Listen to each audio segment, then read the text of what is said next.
unfair criticism. Probably this is one of the toughest thing in every human being's life, especially if you're in professional sports.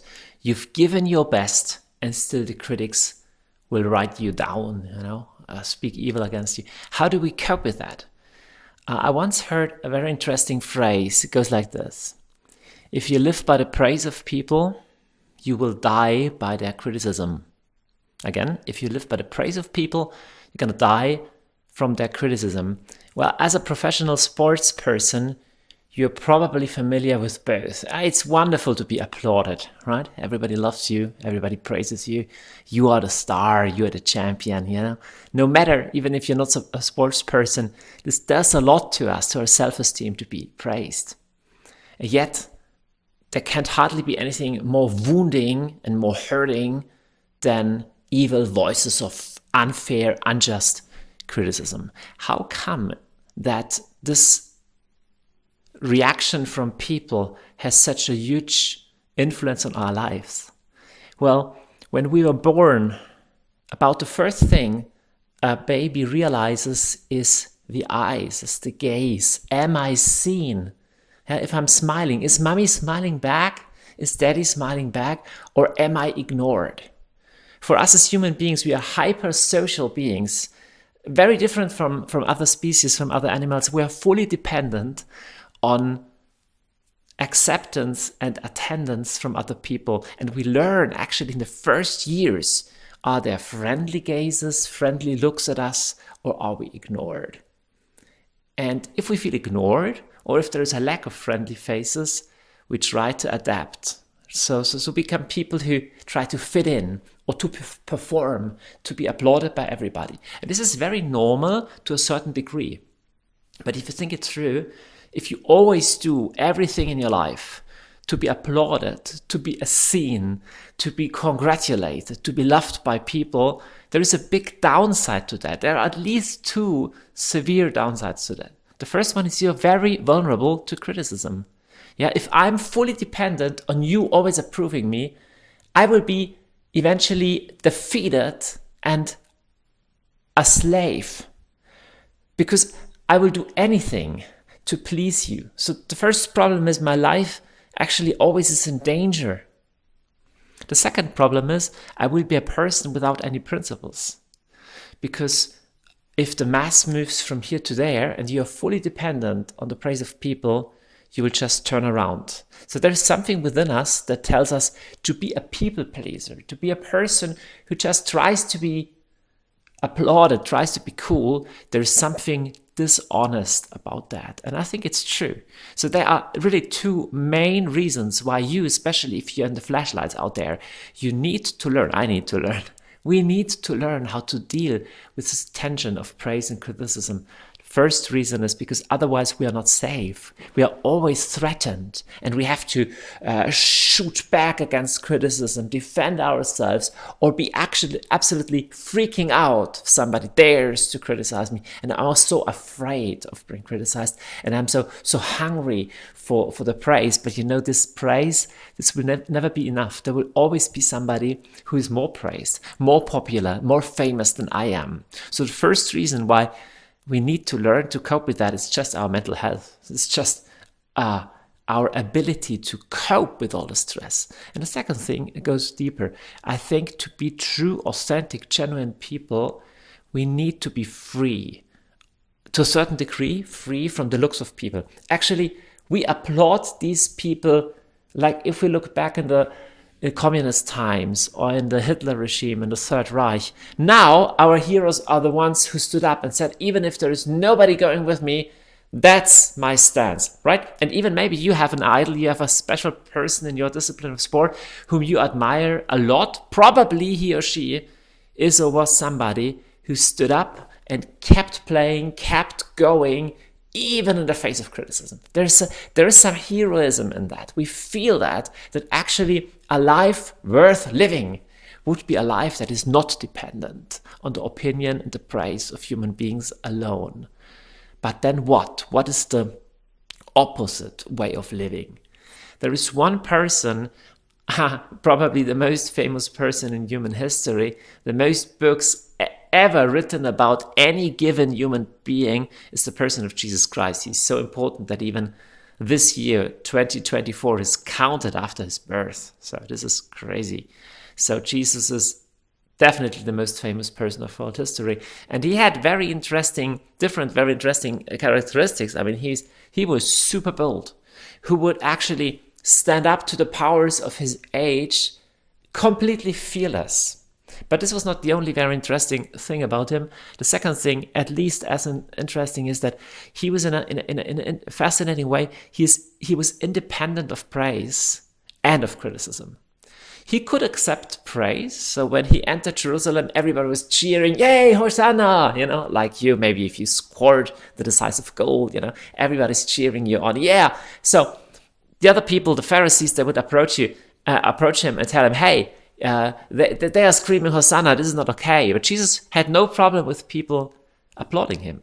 It's also an art of accepting praise. Yeah. Sometimes somebody approaches you and say, "Oh, you've really done a great job." He says, "No, this was nothing." Looks like humility. Actually, it's not humility. Yeah. It would be way more mature to say, "Oh, thank you." Actually, receiving a gift sometimes is also challenging. Receiving praise sometimes is challenging. So Jesus had no problem receiving praise. And I wish for you to have the same. If somebody applauds you, if you gain a big victory, to say, "Yeah, okay, I deserve this. It's okay. I've done great. I've done my best." But then he had a second capacity, and this is even more fascinating. Once in John 6 in the Bible, there is a story that he gave a sermon that upset people very much. It actually even upset his best friends, his followers. So many of them left. So just imagine standing in front of a crowd delivering a message and half of the crowd leaving. Yeah, it's just like you playing or running or doing your sport and half of the audience leaving after a performance. This is very shocking. It's very wounding for us. In our human nature, depending on the looks of people, depending on the praise and affirmation of others, this is actually a very terrifying, shocking moment. I think many people even experience nowadays in this what we call cancel culture. Like if you say something wrongly or if you've done anything that didn't fit in, people turn away from you. People say, "Hey, who are you? We don't even know you." It's very shocking.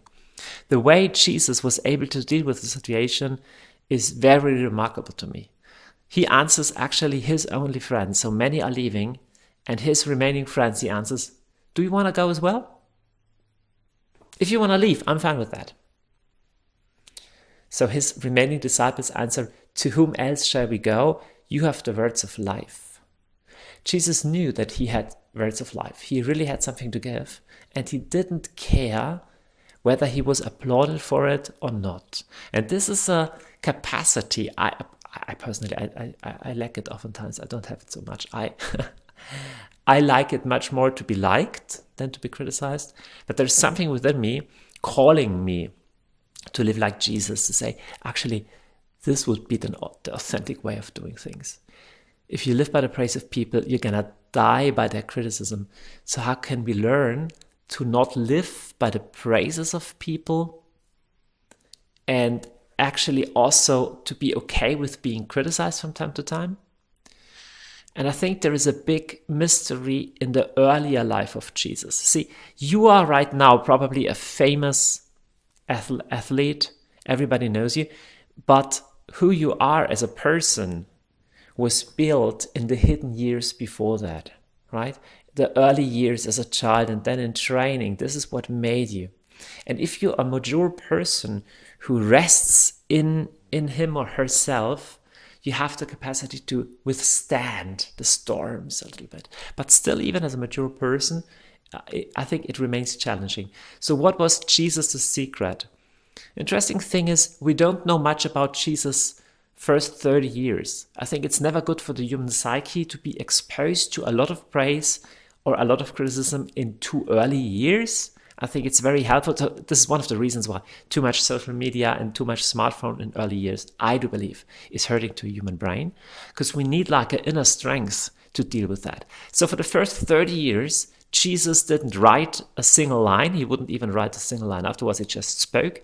But he was just acting out his normal everyday life in total hiddenness. Nobody knew about him, which is very interesting. So the first question would be, do you have a hidden life? What is your life apart from the public life? Actually, it's very important to build your inner life, to build your private life, to build your life in silence and in solitude. And Jesus experienced something very interesting when he first came to visibility, so to speak. It was his first public appearance. It was in a situation that is described, for example, in the Gospel of Matthew, chapter 3 and then chapter 4. So Jesus comes to the baptism of John the Baptizer. So John the Baptizer, he was a preacher and he would call for repentance. So if you want to repent and you start with God, come and be baptized. So Jesus comes. This is the first time people realize, okay, this is Jesus of Nazareth. And when he stepped down into the waters of Jordan, which is interesting because Jesus was sinless, so he actually didn't need to be baptized. But this is his humility. Humility is something that keeps us grounded. Right? Praise and criticism both is a problem for our pride, but humility keeps us grounded. So Jesus steps down into the water of River Jordan, and when he comes back up, heaven opens, and a voice comes from heaven, "You are my beloved Son, in whom I am well pleased." I love everything about this very sentence. First of all, it says you. I do believe the very same voice of God is speaking to each and every one of us, because Jesus came not to be the king, but to actually switch places with us. So he took our guilt, our shame, our pain on the cross, so that we could take our place under the loving eyes of the Father. So I apply the very same sentence the Father spoke to Jesus to myself in the hidden place. Actually, this is here where I pray daily. This is in my office. I try to spend several hours every day in silence to really feel this loving gaze of the Father, to be nourished by it and hear this voice, you are, I am personally meant. God is omnipotent, he's omniscient. He knows your name, he knows the number of hairs, it's a decreasing number in my case, the number of hairs in your head. He really knows you. For him, it's not a problem to know 8 billion people at once, right? He's all-knowing. He knows your deepest secrets, and he means you. And then he says, you are my beloved Son. He doesn't say you do, my beloved Son. See, there are some things in life that you do, and then there are some things that you are. You might be a husband. You might be a daughter, right? You cannot do daughter. You cannot do mom. You cannot do husband. You are it. So there's a lot in sports that you do where your doing defines who you are, which is okay to a certain extent. But your deepest foundation can never be what you do. Your deepest foundation needs to be something that you are. And God speaks, you are. And then you are my beloved son or daughter. It's beautiful. Again, you cannot do son. You cannot do daughter. I have 2 sons and 2 boys and 2 girls. I love them for who they are, not because they perform. They don't have to come back and say, Daddy, today I did great in math. Do you love me? No, I love you because you are my son. I love you because you are my daughter. And God says you are my beloved son, beloved daughter. See, you might be part of a team. So you belong to the team. You belong to a certain nation. You belong to a certain group. You might even belong to a husband or wife or to a family. But all of this is temporal. All of this will go away. And at the end of the day, in the deepest sense, you belong to your Creator, who willed you into existence. He wanted you, therefore, in the deepest sense, you are His. So you don't belong to your fans. And you don't belong to your critics. I think that's very important. Your critics may say good things to you, bad things, but you are God's. You are my son. And now, beloved son, not just a son, maybe your father didn't really love you. Didn't really made you feel loved. So God says, I love you as my son, as my daughter. And now the last sentence, in whom I am well pleased. I love that very much, because you can have a beloved son or a beloved daughter in whom you are not well pleased. right? I have a daughter say, hey, your life is a mess. Yeah, I still love you, but I'm not well pleased with you. So God says, you're my beloved son, my beloved daughter, in whom I'm well pleased. Do you know that God not just accepts you or loves you, but he actually likes you? He actually likes spending time with you. If he sees you, he actually smiles. This is the meaning of the word, in whom I delight, with whom I'm well pleased. So, coming to a close, how can we deal with praise and with criticism? Only if we spend time with God. Under his loving gaze, my self-worth is restored. And like a root that keeps a tree connected to the soil and to the water, this being under the eyes of God nourishes me from the inside, so that when people praise you, I don't get proud.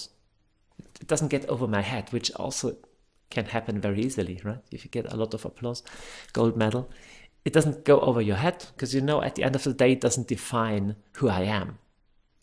But also, if you lose, if you don't get the medal, if people criticize you, you won't be defeated, because you know at the end of the day, I'm an athlete, but just for so and so many years, but I remain a beloved son, a beloved daughter of God. Oh, I wish you so much that now, during those games, and especially after the games, you go back to your everyday life, to your solitude, to silence, to your family, to wherever you are, and you experience and you make time for this loving gaze of God, who tells you, you are my beloved son, daughter, in whom I am well pleased.